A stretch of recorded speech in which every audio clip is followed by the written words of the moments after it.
ఇక్కడ వేదిక మీద సెన్సేషనల్ హిట్స్ అనేటటువంటివి చాలా అలా వెన్నతో పెట్టిన విద్యలాగా ఇచ్చినటువంటి ఎందరో మహానుభావులు ఉన్నారు. ఇందరి సమక్షంలో ఇవాళ మహేష్ బాబు అనే పెళ్లి కొడుకు అసలు ఏ రేంజ్కి వెళుతున్నాడు అంటే ఒక్కొక్క స్టెప్ అతను ఒక్కడు మాత్రం ఎక్కుతూ ఉంటే అలా అలా ఒక్కొక్కడు అలా పైకి వెళ్ళిపోయి ఆ పైన చూస్తున్నాడు, మళ్ళీ ఇంకో స్టెప్ ఎక్కుతున్నాడు, మళ్ళీ ఇంకో స్టెప్ ఎక్కుతున్నాడు. ఇది అంటే చిన్న షార్ట్ స్టోరీ ఒకటి ఉంది, అంటే మరి టైం తీసుకోకపోతే చెప్తాను. అదేంటంటే ఆవు కథ అని ఒకటి ఉంది. అంటే ఏదైనా అడిగితే ఏదైనా వ్యాసం చెప్పు అని చెప్పి స్కూల్లో అడిగినప్పుడు ఆ వ్యాసం గురించి మొదలుపెట్టి మెల్లగా ఆవు దగ్గరికి వెళ్ళిపోతాడు. ఆవు చాలా బాగుంటుంది, ఆవు తెల్లగా ఉంటుంది, ఆవు పాలిస్తే ఇట్లా. ఇప్పుడు ఇక్కడ మహేష్ బాబు గురించి చెప్పాలంటే ఈ కథ ఏదో కొంచెం కలిసేటట్టు ఉంది. అంటే సినిమాలో డైరెక్షన్ చాలా సూపర్గా ఉంది. మరి నువ్వు చూసావు కదా, నీ సినిమా గురించి 2 మాటలు చెప్పారంటే ఏమి రాశాడు సార్ ఆ డైరెక్టరు, బాగా రాశాడు, డైలాగులు అదిరిపోయి అని అక్కడి నుంచి ఆ డైలాగులు మహేష్ బాబు బ్రహ్మాండంగా చెప్పాడు, సూపర్గా యాక్టింగ్ చేశాడు, ఆ పర్ఫార్మెన్స్ అదిరిపోయింది, ఎక్స్ప్రెషన్ అదిరిపోయింది, ఇట్లా వరుసగా మహేష్ బాబు గురించి చెప్తాడు. మరి మ్యూజిక్ బాగుంది కదా, తమన్నా ఎక్స్ట్రాడినరీ మ్యూజిక్ ఇచ్చాడు కదా అని. అంటే సాంగ్స్ అన్ని చాలా బాగున్నాయండి, మ్యూజికల్గా సౌండింగ్ బాగుంది. ఆ సౌండ్లో మహేష్ బాబు బాగున్నాడు, మహేష్ బాబు డాన్స్ బాగుంది, మహేష్ బాబు చూడడానికి బాగున్నాడు, మహేష్ బాబు నరకు బాగుంది, ఇక వరుస ఇక మహేష్ బాబే. అట్లాగే ఫోటోగ్రఫీ ఎక్స్ట్రాడినరీగా ఉంది కదా అంటే అవునండి, కలర్స్ ఎవ్రీథింగ్ బాగున్నాయి. అందులో చాలా కలర్ఫుల్గా ఉండేటటువంటి మహేష్ బాబుని చూస్తూ ఉంటే మహేష్ బాబు అందంగా ఉన్నాడు, మహేష్ బాబు చక్కగా ఉన్నాడు, మహేష్ బాబు చూస్తుంటే మతిపోతుంది. ఇట్లాగా వరుసగా ప్రతిదీ మహేష్ బాబు మహేష్ బాబు మహేష్ బాబు. కానీ మహేష్ బాబు గొప్పతనం ఏంటంటే మొన్న మధ్య స్టేట్మెంట్లో ఒక్కడి వల్ల సినిమా హిట్ అవ్వదు, అందరూ కలిసి ఉండాలి, అందరి యొక్క ఎఫర్ట్స్ కలిసినప్పుడే అనే గొప్ప సంస్కారం ఆయనకు ఉంది. ఆ సంస్కారం ఇవాళ అది ఎక్కడి నుంచో పుట్టుకుని తీసుకొచ్చింది కదా, అది it's came from father, Krishna గారి దగ్గర నుంచి వచ్చింది. దూకుడు ఆడియో రిలీజ్ రోజు మహేష్ బాబు ఒక ప్రామిస్ చేశాడు, 4 నెలల్లో సినిమా చేసి సంక్రాంతికి రిలీజ్కి ఇస్తానని. ఆ రోజున చాలామంది నమ్మలేదు, నేను కూడా నమ్మలేదు ఆ విషయం. అలానే పెద్ద పెద్ద హీరోలు సంవత్సరానికి ఇలా 2-3 సినిమాలు తీస్తుంటే ఇండస్ట్రీ కళకళలాడుతుంది. ఆర్టిస్టులు కానీ, టెక్నీషియన్స్ కానీ, ఎగ్జిబిటర్స్ కానీ పరిశ్రమ కళకళలాడటానికి అవకాశం ఇస్తుంది. ఒక విధంగా ఇది trend setter film. Trend setter film అంటే ఇదివరకటి రోజుల్లో ఏదో 300 రోజులు సినిమా తీస్తే కానీ, లేకపోతే 3 లక్షల నెగిటివ్ కన్జ్యూమ్ చేస్తే కానీ అది పెద్ద సినిమా కాదు అనే అపభ్రంశ తెలుగు ఫిల్మ్ ఇండస్ట్రీకి ఒక 10-15 ఏళ్ళుగా వచ్చింది. దాన్ని బ్రేక్ చేస్తూ కేవలం 75 రోజుల్లో సినిమా తీసి క్వాలిటీ ఫిలిం సక్సెస్ఫుల్ ఫార్ములాతో, ఫార్ములాకు విరుద్ధంగా, అంటే హీరో క్యారెక్టర్లో హీరోయిజం ఉంది, విలనిజం ఉంది, అలానే కమెడియన్ 3 పాత్రలు పోషించాడు. ఇలా ఒక మంచి సినిమా తీసి 120 రోజుల్లో, కేవలం 120 రోజుల్లో సినిమా రిలీజ్ తీసుకొచ్చారు స్టార్టింగ్ నుంచి. దానికి పూరి జగన్నాథ్ గారి శ్రమ చాలా ఉంది.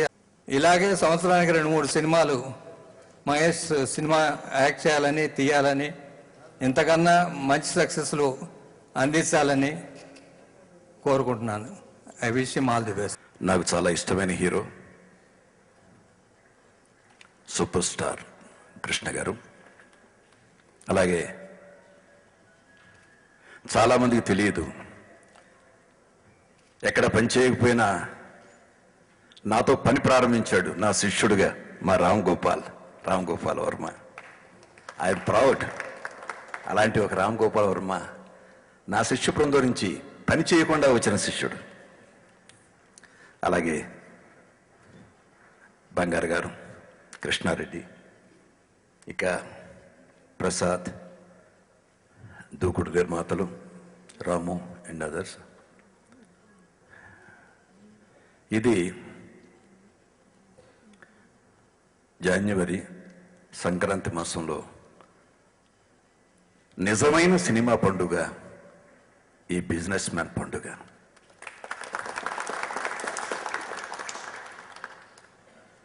ఇండస్ట్రీ ఎడారిలో వయాసిస్సులాగా ఏ సినిమా వస్తుందా, ఏ సినిమా విజయాన్ని సాధిస్తుందా, 10 మంది ఎగ్జిబిటర్సు 10 మంది డిస్ట్రిబ్యూటర్సు కళకళలాడుతూ ఉంటారా అని ఎదురు చూస్తున్న రోజుల్లో ఒక బ్లాక్ బస్టర్, ఒక తెలుగు సినిమా 100 crores కలెక్ట్ చేయగలదా? Is it possible?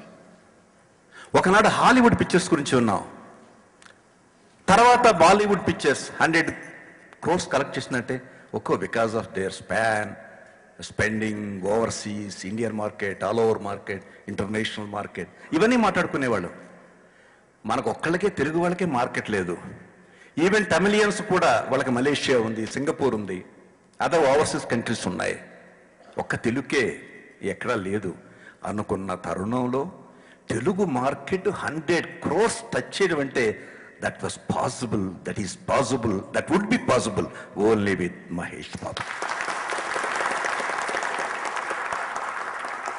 70 రోజుల్లో ఇవాళ సినిమాను తీసి ప్రూవ్ చేస్తాను అంటే మార్కెట్ అంతా నవ్వింది, చుట్టేస్తున్నాడు సినిమా పూరి అని. చుట్టల కోట మీద పెట్టాడు.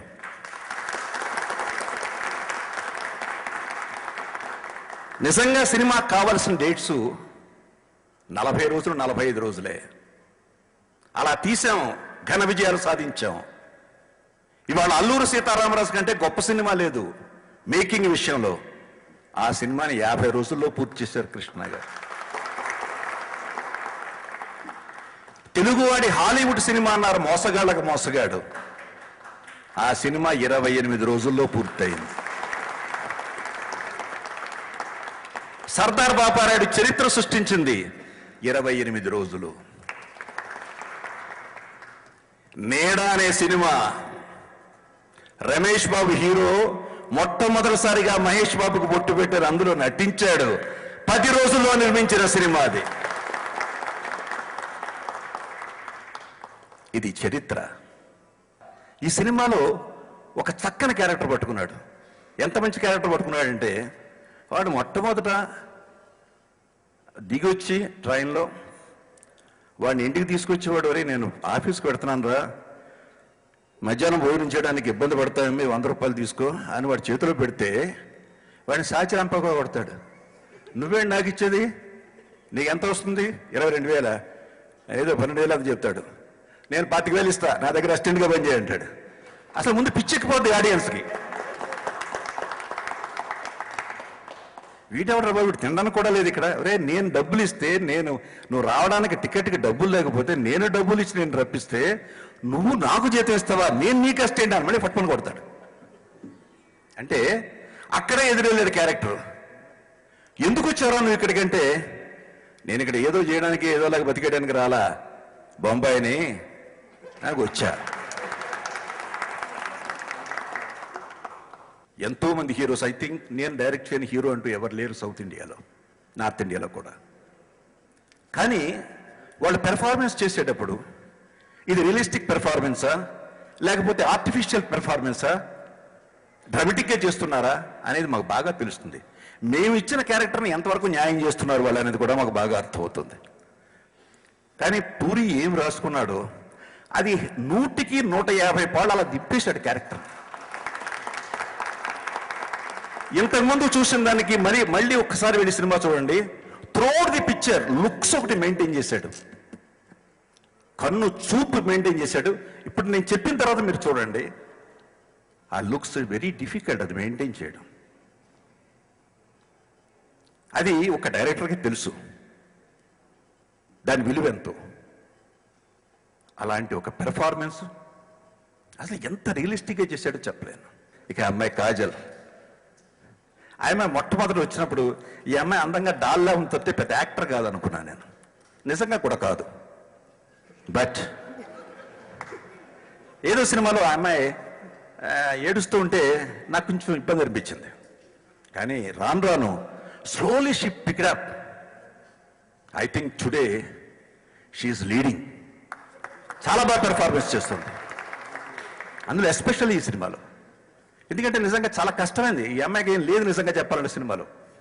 అది డైరెక్టర్ ఎంత ఇంటెలిజెంట్గా ఒక హీరోయిన్ ట్రాక్ని ఇన్వాల్వ్ చేశాడంటే హీరోయిన్కి ఛాన్సే లేదు ఈ సబ్జెక్ట్లో. But very intelligently involve the heroine character. ఇక మ్యూజిక్ వస్తే ఐ థింక్ ఈ సంవత్సరం ఈ మ్యూజిక్ బాగా స్కోర్ చేశాడు తమన్. చాలామంది అనుకుంటారు తమన్ అంటే ఇది అరవతనా, కన్నడవతనా, మలయాళవతనా. అచ్చ తెలుగువాడు ఘంటసాల బలరామయ్య గారి మనవడు. ఈ సంగతి చాలా మందికి తెలియదు. రైట్?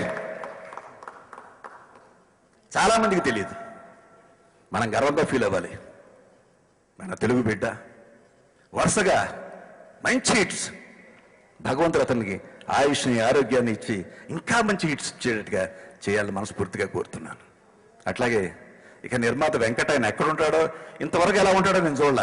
సినిమా ఇండస్ట్రీలో ఉండి ఒక నిర్మాత కంటిన్యూస్ సినిమాలు తీస్తూ డిస్ట్రిబ్యూషన్ చేసి ఒక నిర్మాత ఎలా ఉంటాడో చూడలేదు అంటే దాన్ని బట్టి మరి I don't know why, but is a wonderful producer. Continues picture చేస్తున్నారు, డబ్బు ఖర్చు పెట్టడానికి వెనకాట్లేదు, పైగా ధైర్యంగా ఆయన ఈ సినిమాలు రిలీజ్ చేస్తున్నాడు.